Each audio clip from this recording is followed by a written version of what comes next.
Next topic है हमारा after enzymes, वो है शेप सेलेक्टिव कैटालिस्ट। कि आपका जो शेप सेलेक्टिव कैटालिस्ट है वो क्या होता है, उसके बारे में हम लोग बात करेंगे। एक्चुअली इससे पहले हमने बात किया था कैटालिसिस के बारे में, हेटेरोजेनस कैटालिसिस के बारे में, सेलेक्टिविटी और एक्टिविटी के बारे में। ठीक है, अब इसके बाद में जो नेक्स्ट टॉपिक हम लोग करेंगे डिस्कस, वो है शेप सेलेक्टिव कैटालिस्ट। क्वेश्चन यहाँ पर यह है, शेप सेलेक्टिव कैटालिस्ट होता क्या है। एक्चुअली वास्तविकता में जो शेप सेलेक्टिव कैटालिस्ट होते हैं वो माइक्रोपोरस एल्यूमिनोसिलिकेट्स होते हैं। माइक्रोपोरस मतलब इनका जो स्ट्रक्चर है वो पोरस होता है, इनमें छोटे छोटे से पोर्स पाए जाते हैं और इनका जो डायमेंशन है वो माइक्रोमीटर होता है। That's why we are saying them they are microporous aluminosilicates. Aluminosilicate का मतलब ये हो गया, अगर सिलिकेट के स्ट्रक्चर की बात की जाए, सिलिकेट का स्ट्रक्चर इस टाइप से होता है, OSiO, इधर भी फिर ये आपका O है ना। इस तरह से बहुत सारे एक सिलिकॉन से दो ऑक्सीजन एटम्स अटैच होते हैं। ठीक है, ये इधर अटैच हो गए, फिर ये भी आपका ऑक्सीजन अटैच हो जाएगा। या मैं एक सिंगल स्ट्रक्चर ले रहा हूँ, ये डिफरेंट सिलिकॉन, ये सिलिकॉन डाइऑक्साइड का स्ट्रक्चर हो गया, जो SiO2 का स्ट्रक्चर होता है। एक सिलिकॉन से दो ऑक्सीजन अटैच होते हैं, दो तो सेम मॉलिक्यूल के और दो अलग अलग मॉलिक्यूल के। सपोज इसका एक यहाँ पर अटैच हो गया, ये O हो गया, फिर यहाँ Si हो जाएगा, है ना, और इससे अटैच ये ऑक्सीजन हो जाएगा। इस तरह से 3D स्ट्रक्चर बनता है। तो होता क्या है, कुछ पर्टिकुलर प्लेसेस से जो 3D स्ट्रक्चर है सिलिका का, उसमें कुछ पर्टिकुलर प्लेसेस से सिलिकॉन एटम रिप्लेस हो जाते हैं with the help of aluminium atom. तो अगर यहाँ सिलिकॉन हट के Al आ जाएगा, तो अब जो आपको लिंकेज मिलेगा वो SiO-Al लिंकेज मिलेगा, जबकि सिलिका में SiO-Si लिंकेज पाया जाता है। तो जब कुछ पोजीशन से सिलिकॉन हट जाएंगे with the help of aluminium, तो आपको जो यहाँ पर लिंकेज मिलेगा, it is called as SiO-Al linkage, ये यहाँ पर मिल जाता है। इसका जो शेप होता है वो हनी कॉम्ब लाइक स्ट्रक्चर होता है। हनी कॉम्ब लाइक का मतलब जैसे मधुमक्खी का जो छत्ता होता है उसमें बहुत छोटे छोटे से होल्स होते हैं, बिल्कुल उसी प्रकार का जो स्ट्रक्चर है वो शेप सेलेक्टिव कैटालिस्ट का होता है। इनका जो एग्जाम्पल है वो क्या है, जियोलाइट्स। जियोलाइट्स वास्तविकता में शेप सेलेक्टिव कैटालिस्ट ही होते हैं। ठीक है, तो इनका हनी कॉम्ब लाइक स्ट्रक्चर है और इनमें पाए जाने वाले जो होल्स हैं, जो पोर्स हैं, उनका शेप इतना बड़ा होना चाहिए कि रिएक्टेंट्स आसानी से इनके अंदर एंटर कर जाए, केमिकल रिएक्शन करे, प्रोडक्ट बनाए और प्रोडक्ट बनने के बाद में आसानी से बाहर निकल जाए। कहने का मतलब है इनमें जो शेप सेलेक्टिव कैटालिस्ट है उनमें होल्स का जो शेप है ना वो स्पेसिफिक होना चाहिए, सेलेक्टिव होना चाहिए कि आसानी से रिएक्टेंट उसके अंदर एंटर कर सके और प्रोडक्ट बनने के बाद प्रोडक्ट बाहर आसानी से निकल आए। That's why they are called as shape selective catalyst. तो इनके जो एग्जाम्पल्स है वो है जियोलाइट। इनका जो यूज है, इनको हम लोग पेट्रोलियम इंडस्ट्री में यूज करते हैं जियोलाइट्स को। एक जियोलाइट है ZSM5। पेट्रोलियम इंडस्ट्री में अगर हम एल्कोहल को पेट्रोल में यानी गैसोलीन में कन्वर्ट करना चाहते हैं, अगर हम चाहते हैं आपका जो एल्कोहल है वो गैसोलीन में कन्वर्ट हो जाए, तो हम आसानी, तो फिर हम ZSM5 एक जियोलाइट है उसको यूज करते हैं। ठीक है, अब इसके बाद जो नेक्स्ट टॉपिक है वो है एंजाइम्स या बायो कैटालिस्ट। क्वेश्चन यहां पर ये है कि एंजाइम्स क्या होते हैं या बायो कैटालिस्ट क्या होते हैं। वो केमिकल सब्सटेंसेस जो बायोलॉजिकल केमिकल रिएक्शंस को कैटलाइज करते हैं, such type of chemical substances are called as enzymes और they are called as bio catalyst. तो bio catalyst are the enzymes, so are known as enzymes. They are the catalyst only which catalyzes the biological chemical reactions. जैसे starch, अगर हम starch की करा दें hydrolysis, तो इसकी हाइड्रोलिसिस होती है एक एंजाइम के प्रेजेंस में, नाम है डायस्टेज।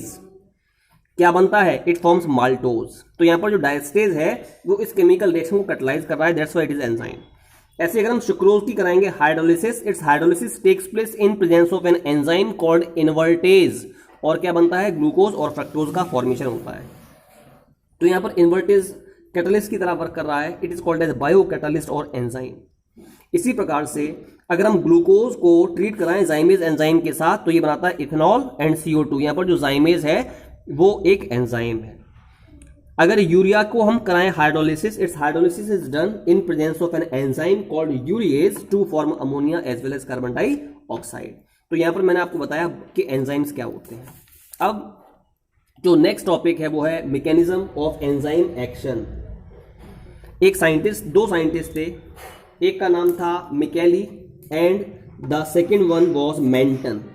मिकेली और मेंटन ने एंजाइम्स की मैकेनिज्म को एक्सप्लेन करने के लिए एक हाइपोथेसिस दी which is called as lock key hypothesis. It is called lock key hypothesis.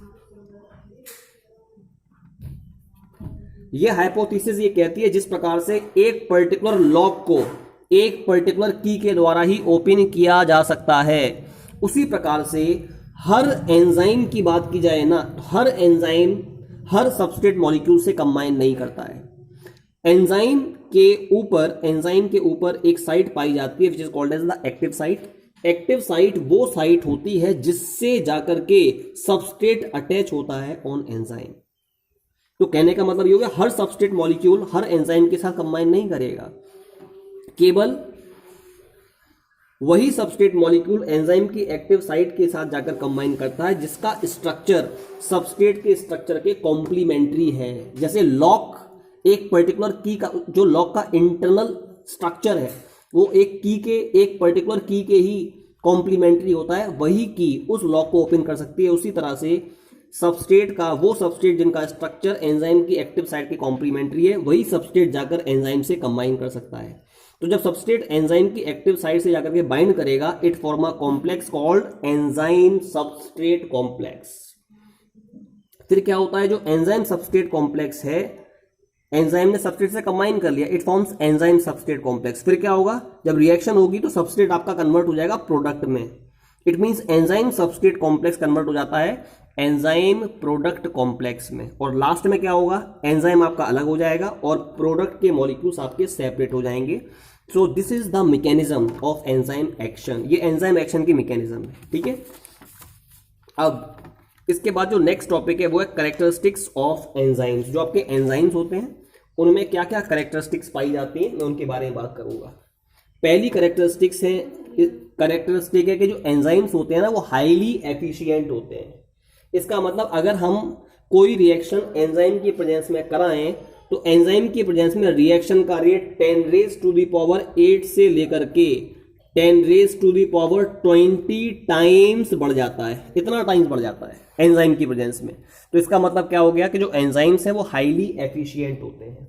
दूसरा, किसी भी पर्टिकुलर रिएक्शन को कैटलाइज करने के लिए एंजाइम के बहुत कम अमाउंट की आवश्यकता होती है। Extremely small amount is required to catalyse any biological chemical reaction. तीसरा पॉइंट है, जो एंजाइम्स होते हैं वो हाईली स्पेसिफिक होते हैं, मतलब एक पर्टिकुलर एंजाइम एक पर्टिकुलर रिएक्शन को ही कर सकता है कैटलाइज। अगर हम ये देखना चाहते हैं कि कोई एंजाइम मैक्सिमम एक्टिविटी को शो करे, तो जो मैक्सिमम एक्टिविटी होती है ना किसी भी एंजाइम की, it is shown at optimum temperature. वो टेम्परेचर है 298 से लेकर के 310 केल्विन टेम्परेचर। मींस इस टेम्परेचर रेंज में ही एंजाइम सबसे ज्यादा एक्टिविटी को शो करेगा।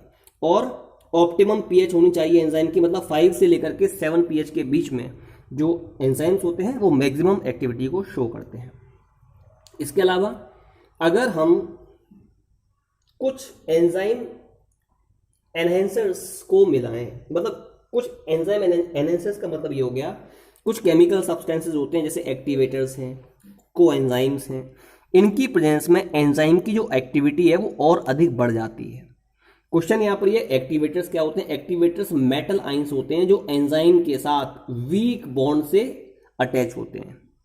जैसे अगर किसी एंजाइम से कुछ मेटल आइंस अटैच हैं, जैसे कि सोडियम आइन, calcium ion, cobalt ion, copper ions, then they act as activators and in presence of these activators the catalytic activity of enzyme increases. अब क्वेश्चन यहां पर ये कोएंजाइम्स क्या होते हैं। Coenzymes non proteinious organic compounds होते हैं। ये प्रोटीन नहीं होते हैं, ये ऑर्गेनिक कंपाउंड तो हैं but they are not proteinious in nature. ये प्रोटीन नहीं होते हैं। जब ये एंजाइम से अटैच हो जाते हैं तो एंजाइम की एक्टिविटी बढ़ जाती है। तो कुछ केमिकल सब्सटेंस होते हैं जैसे एक्टिवेटर्स या कोएंजाइम्स, जब ये एंजाइम के साथ कंबाइन कर लेते हैं, एंजाइम से अटैच हो जाते हैं, तो उसकी एक्टिविटी को बढ़ा देते हैं। So this we discussed about the characteristics of enzymes. अब मैं बात करता हूँ what is the difference between enzyme and catalyst. Enzyme में और कैटालिस्ट में डिफरेंस क्या होता है? एंजाइम्स तो लिविंग बीइंग के द्वारा प्रोड्यूस होते हैं, जबकि कैटालिस्ट जो है वो लिविंग बॉडी के बाहर पाए जाते हैं, पहला डिफरेंस। दूसरा डिफरेंस है एंजाइम का स्ट्रक्चर कॉम्प्लेक्स होता है, जबकि कैटालिस्ट का स्ट्रक्चर सिंपल, या सिंपल मॉलिक्यूल या सिंपल आपके एटम्स होते हैं। अगर एंजाइम्स की बात की जाए, they are highly specific in nature. एक पर्टिकुलर एंजाइम एक ही रिएक्शन को करेगा कैटालाइज, लेकिन जो कैटालिस्ट हैं वो भी स्पेसिफिक तो होते हैं, but they are less specific. Enzymes optimum temperature पर एक्ट करते हैं, जबकि जो कैटालिस्ट है उनको एक्ट करने के लिए हाई टेम्परेचर की आवश्यकता होती है। So these are the differences between enzymes as well as catalyst. तो इसके साथ ही साथ ये जो टॉपिक है हमारा कैटालिस्ट, ये कंप्लीट होता है। इसके बाद जो नेक्स्ट वीडियो होगा उसमें हम लोग नेक्स्ट टॉपिक की बात करेंगे, that is called as colloids.